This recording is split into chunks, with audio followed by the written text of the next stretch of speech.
Ghostly tales, yet mirrors of human life. Hey everyone!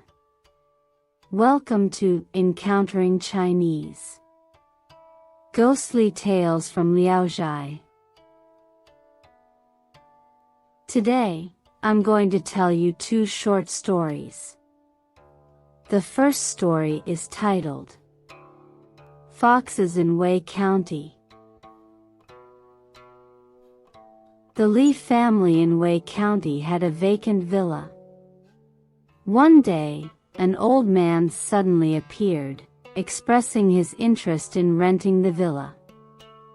An agreement was reached with the Li family for an annual rent of 50 taels of silver, and the head of the Li family agreed. However, after the old man left, there was no news for a long time. The head of the Li family, unable to wait, instructed the family to consider renting the house to another family. Not long after, the old man returned, saying, "Renting your house has already been settled between us. The reason for the delay is that I needed to choose a good day to move. Now I have chosen a date, which is in 10 days. He paid a year's rent in advance and told the head of the Li family, "Even if the house remains vacant throughout the year, please do not inquire about it in the future." The head of the Li family escorted the old man out and asked for the specific moving date, which the old man also provided. Several days had passed since the date the old man mentioned for moving, but there was still no sign of any activity around the villa. The head of the Li family decided to visit the property he intended to rent out to see what was going on. To his surprise, although the two large gates were closed from the inside, there was smoke rising from the courtyard, accompanied by the sounds of people talking. The head of the Li family was intrigued and decided to present his name card, intending to visit the old man. On the official day of the visit, the old man respectfully came out to greet the head of the Li family. He warmly welcomed the head of the Li family into the house, wearing a smile on his face and appearing amiable. After the head of the Li family returned, he sent gifts as a token of appreciation. The old man, grateful for the gesture, generously reciprocated the gifts. A few days later, the head of the Li family hosted a banquet and invited the old man, and both families enjoyed a harmonious and pleasant dinner together.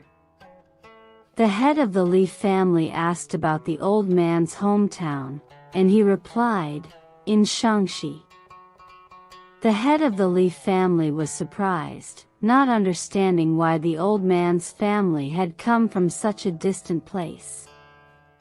The old man explained, "This place of yours is a blessed land. Shaanxi is no longer suitable for living because a great disaster is about to occur there. However, since the world was peaceful at that time, the head of the Li family didn't believe it and treated the old man's words as mere talk, without probing further. A day later, the old man sent an invitation, expressing a desire to reciprocate the landlord's friendship. During the banquet, the head of the Li family noticed that the old man's residence and the food were extremely luxurious. The head of the Li family was even more astonished, suspecting that the old man might be an official flaunting his wealth. However, because of their good relationship, the old man openly admitted that he was actually a fox. The head of the Li family was extremely shocked and later shared this story with everyone he met. The local gentry in the city heard about this strange occurrence and were eager to visit the villa. Consequently, people would come to the old man's house every day, either by carriage or horse, hoping to befriend him. The old man was very polite, bowing respectfully to receive anyone who came. Gradually, even officials from the county began to have dealings with the old man. However, when the county magistrate requested a meeting with the old man, he would always find an excuse to decline. For some unknown reason, the magistrate asked the head of the Li family to go to the old man's house and inquire about the situation. Despite knowing the magistrate's request, the old man still refused to meet him. When asked about the reason, the old man left his seat, approached the head of the Li family, and whispered to him, "How would you know? That magistrate in his past life was just a donkey. Though he can put on airs and act superior to the common people, deep down, he remains a shameless person. Although I'm not human, I'm ashamed to associate with such individuals." The head of the Li family understood everything but dared not speak directly to the magistrate. Instead, he fabricated a story and told the magistrate. "The fox said you are a divine being, and the reason he doesn't want to see you is out of awe." The magistrate believed it to be true and decided not to meet the old man. This incident occurred in the 11th year of the Kangxi reign. Soon after, the Shaanxi region did experience turmoil, proving the old man's prediction correct. People often say that foxes can foresee future events, and it seems to be true. At the end of the story, the author provided the following commentary. The donkey, considered a colossal creature, can be quite formidable.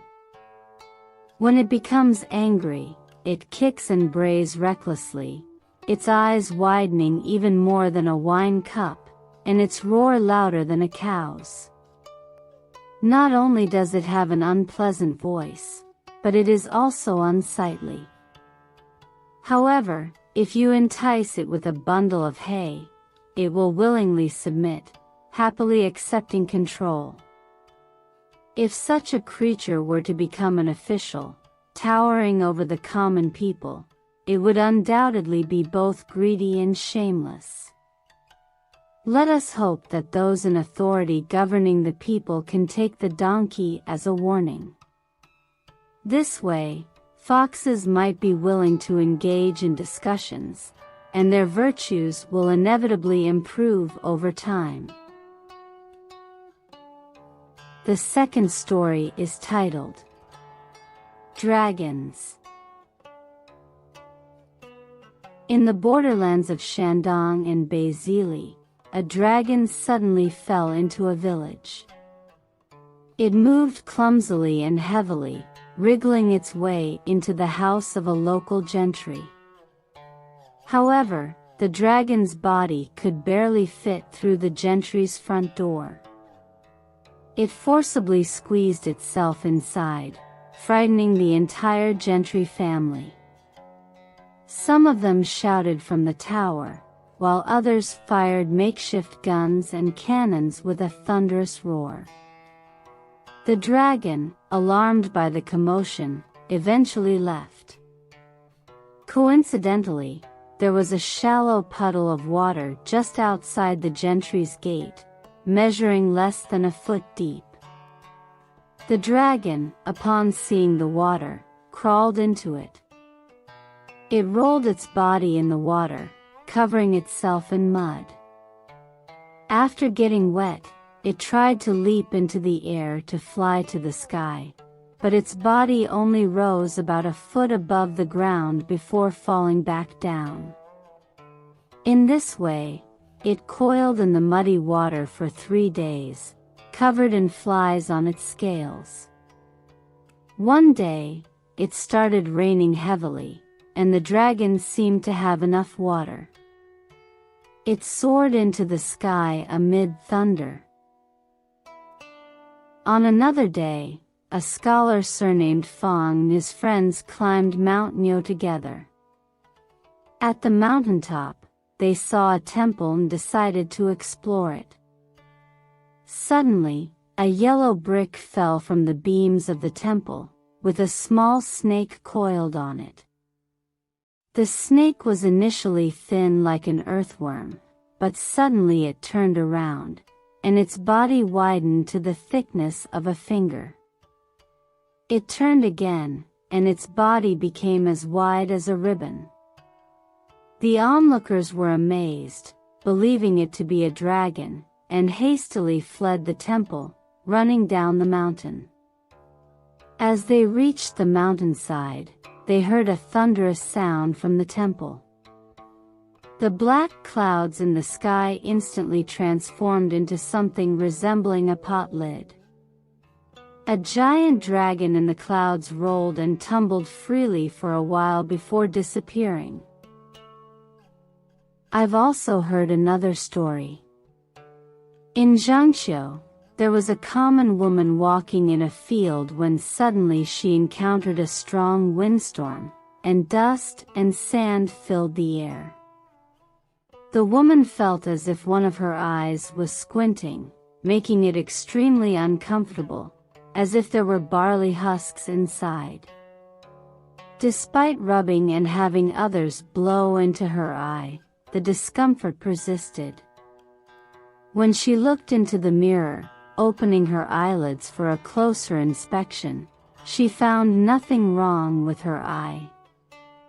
There was only a red line winding at the border between the eyeball and the eyelid. Someone told her, "The red line in your eye is a dormant dragon." The woman, filled with worry and fear, thought that she would die this way. However, after more than 3 months, a violent rainstorm suddenly occurred. With a thunderous roar, the dragon surged out of the woman's eye and flew away. Surprisingly, the woman was unharmed. Yuan Xuanzi also once told me about an incident in Suzhou. On a gloomy day, there was a sudden thunderstorm, and people noticed a dragon hanging on the edge of the clouds. Its scales moved, and in its claws, it held a human head with distinct facial features. After a while, the dragon disappeared into the clouds. However, there were no reports of anyone losing their head in Suzhou at that time. Alright. That's all for today's ghostly tales. Foxes in Wei County, and Dragon. If you enjoyed it, please give it a thumbs up and subscribe. Please also encourage everyone to comment and share more. We'll see you in the next episode.